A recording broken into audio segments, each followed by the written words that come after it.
అమ్మా ఏంట్రా? నెత్తి మీద ఎంట్రుకలు ఊడిపోతున్నాయమ్మా. అయితే నన్నేం చేయమంటావ్? అదేనమ్మా నా పెళ్ళి. ఏ దేశం అమ్మాయి కావాలరా? దేశం ఏదైతే ఉందిలేమ్మా, పని మనిషినేగా పెళ్లి చేసుకునేది. అదే ఏ దేశపు పని మనిషి కావాలి అని అడుగుతున్నాను. దేశం గురించి నీ డీటెయిల్స్ ఎందుకులేమ్మా, మన ఏంట్రా? మన ఇంట్లో పని అమ్మాయి ఉంది కదమ్మా, దాన్ని చేసేసుకున్నాను అనుకోమ్మా. అదేమో మీ వెనకాల తిరుగుతుంటది, నేనేమో బాబు గారి వెనకాల తిరుగుతుంటా.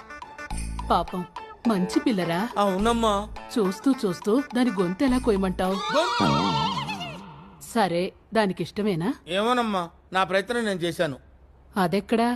ఇక్కడే. ఏ, నీకిష్టమేనా? ఇక్కడేనమ్మగారు. ఏం నచ్చింది వాళ్ళు? అలా అడిగితే ఏం చెప్పుదమ్మా, సిగ్గుపడుద్ది కదా. నాకేడు సిగ్గు. సిగ్గులేదా అమ్మా? ఏంట్రా?